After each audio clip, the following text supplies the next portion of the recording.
Imagine waking up one morning, walking out to your front yard with a cup of coffee in your hand, and realizing something feels off. At first, you think you're still half asleep. But then you notice it's the driveway you've parked in for years. The one you shoveled snow off in the winter and washed your car on in the summer is suddenly gone. Not physically gone, but legally taken. Out of nowhere, the HOA decided it didn't belong to you anymore. They filed the paperwork, claimed it as community property, and left you with nowhere to park except the street. And to make it worse, they didn't even warn you. One day, it was yours, and the next day, it put up their little notice and acted like it had always been theirs.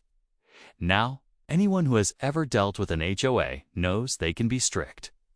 They'll fine you if your grass is too tall or if your trash cans stay out too long. But this wasn't just strict. This was personal. I couldn't believe they thought they could get away with something like this. My driveway was part of my home. It wasn't just concrete. It was my space, my routine, my right. And just like that, they tried to erase it. At first, I thought maybe I could reason with them. Explain the mistake, show the property records, and settle it like adults. But the HOA wasn't interested in fairness. They brushed me off, told me the decision was final, and even had the nerve to threaten me with fines if I tried to use what wasn't mine anymore. That's when something inside me shifted. If they were going to play dirty, then maybe it was time they got a taste of their own rules. So I started thinking, what happens if their perfectly quiet little street isn't so perfect anymore? What happens when the same rules they used against me suddenly start turning their world upside down? Let's just say I had a planned one that would make every board member regret ever touching my driveway. And trust me, things escalated faster than anyone expected. The HOA thought they had control, but they had no idea what was coming next. The strange part was, my driveway had never been an issue before. I'd lived in that house for years, and not once did the HOA mention a thing about it. Suddenly, they showed up with their clipboards, acting like they were guardians of the neighborhood. They spoke in their usual, polite but sharp tone, the kind that sounds friendly but carries a warning underneath. They told me the driveway technically fell under shared space and that the board had voted to reassign it. Reassign it? To who? Nobody even needed it except me. That's when I realized this wasn't really about rules. It was about control. The HOA board had a reputation for picking on certain homeowners, always finding ways to remind us who was in charge. One of my neighbors once got fined for having the wrong color mulch in his yard. Another family was forced to repaint their shutters because the shade of blue wasn't approved. These weren't just rules, they were power plays. And now, they had their eyes on me. But here's the thing, I wasn't about to just roll over. Losing my driveway meant more than losing a place to park. It meant they could take anything they wanted, whenever they wanted. If they got away with this, what would stop them from deciding my fence was too tall or my front porch was non-compliant? It was like they were testing me, waiting to see if I'd back down. So while they celebrated their little victory, I started paying closer attention. I watched the way the board members carried themselves, the way they parked, the way they bent the same rules they enforced on everyone else. I noticed details most people overlooked.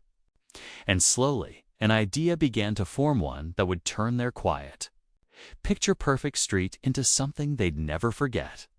But before I could put my plan in motion, something unexpected happened that changed everything. The morning after the notice went up, I sat in my car parked awkwardly on the street, just staring at my own driveway like it had turned into forbidden territory. Neighbors walked by, pretending not to notice, but I could feel their curiosity. A few whispered to each other, and I knew the rumors were already spreading. That's exactly what the HOA wanted: humiliation. They wanted to make me an example. The neighbor who lost his driveway because he didn't play by their rules. But the truth was, I had always followed the rules. My lawn was trimmed. My trash bins rolled in on time. My mailbox painted the right color. I wasn't the type of homeowner who caused trouble. That's why this felt so targeted. It wasn't about a technicality, they had chosen me. And once I started thinking about that, I couldn't stop. Why me? What made my driveway suddenly so valuable to them? I started digging through old neighborhood records, community maps, and HOA meeting notes. Late at night, with just my desk lamp on, I pieced together small clues. The driveway had been mentioned in a meeting months earlier, tucked into vague lines about restructuring shared property. It was a setup from the beginning, but no one had bothered to tell me. That secrecy told me everything I needed to know. This wasn't a mistake. It was a plan. The more I uncovered, the stranger it all became. Certain board members seemed to have personal stakes in these changes. One name kept appearing in documents. And when I noticed where that person lived, something clicked. This wasn't about community property, it was about convenience. And suddenly, my stolen driveway looked less like a rule and more like someone's private win. That's when I knew. I wasn't just fighting rules anymore. I was fighting people. Real neighbors with their own hidden agendas. And that made things much more dangerous. Once I realized this wasn't about rules, but about power, everything started to look different. Every HOA meeting, every casual smile from a board member, every letter slipped into my mailbox, it all carried weight now. They weren't just enforcing guidelines. They were maneuvering, pushing, and testing how much they could take before someone snapped. And it just so happened that I was their latest target. The board president, in particular. Mr. Collins seemed to enjoy the spotlight. He stood at meetings like a judge, reciting bylaws as if they were holy scripture. People nodded along, too tired or too scared to argue. But behind that polished tone was something sharper. He wasn't protecting the neighborhood, he was building his own little kingdom. And my driveway had become part of it. Each day without access to my property felt heavier.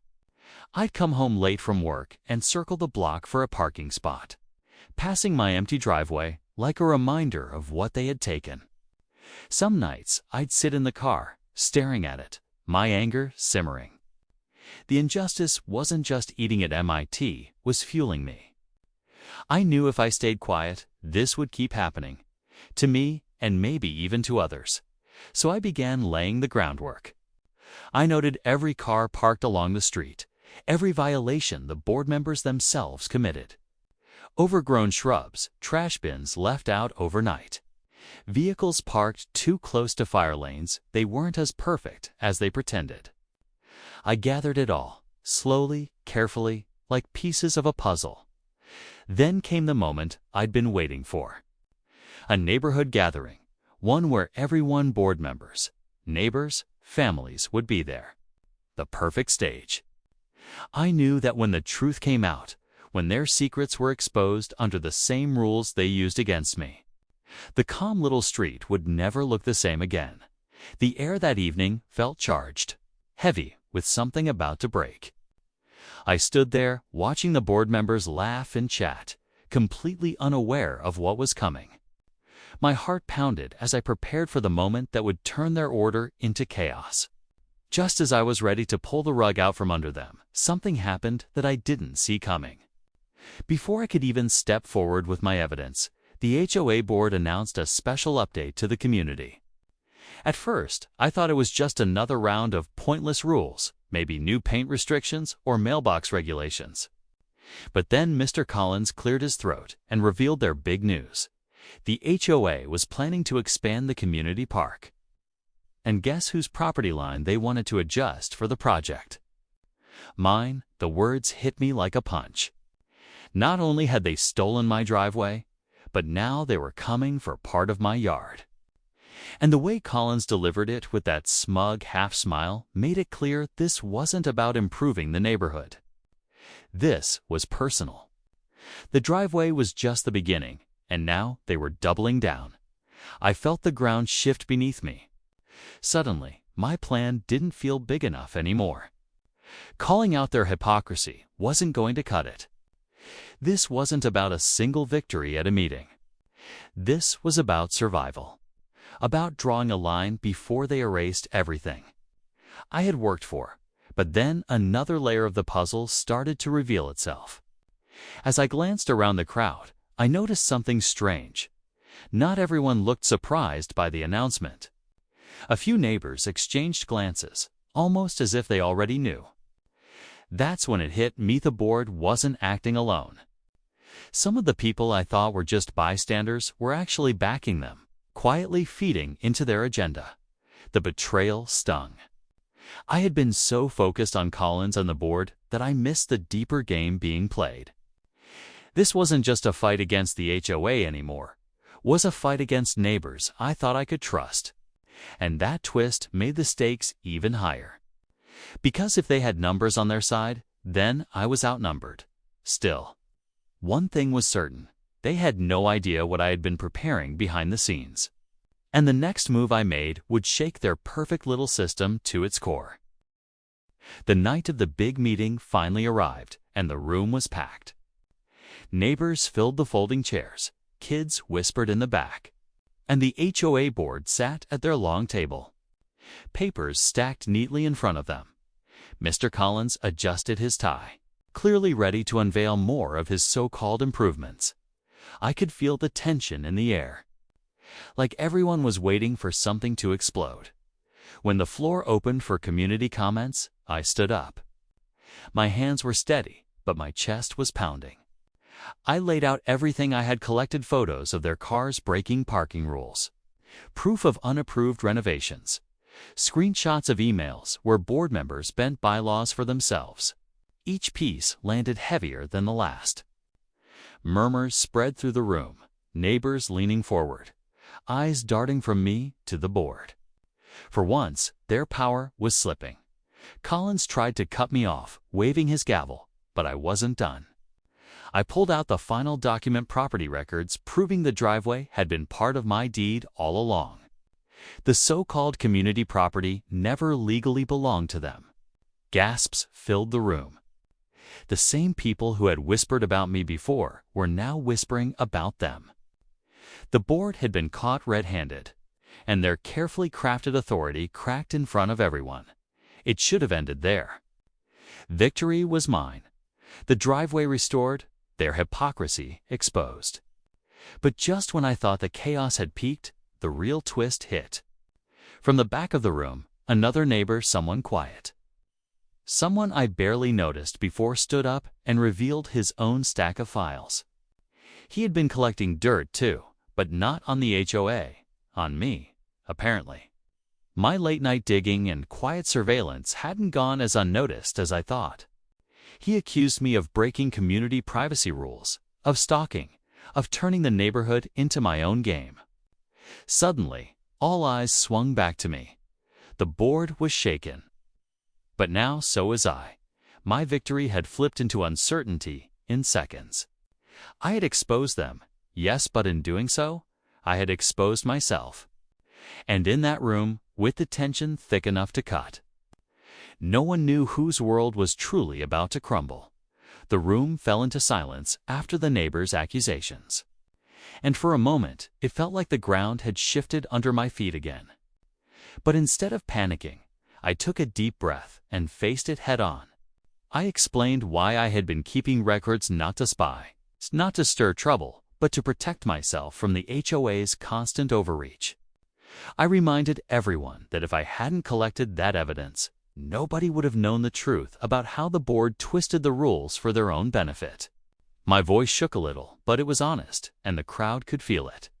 Neighbors started nodding.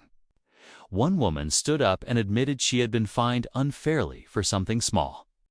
Another man confessed he had been too afraid to speak out after being threatened with fees. Slowly, people realized my actions weren't about creating chaos for no reason. They were about standing up against a system that had been bullying everyone in plain sight. The so-called privacy violations didn't land the way my accuser hoped. Instead, it showed how desperate the board and their allies had become to turn the spotlight away from themselves. By the end of the meeting, a vote was called. The board members were forced to step down, and a new election was announced. For the first time in years, the neighborhood had a chance to breathe without fear of unfair rules hanging over us. My driveway was officially restored to my property, and the ridiculous threats were erased from the records. Looking back wasn't just about concrete or parking spaces.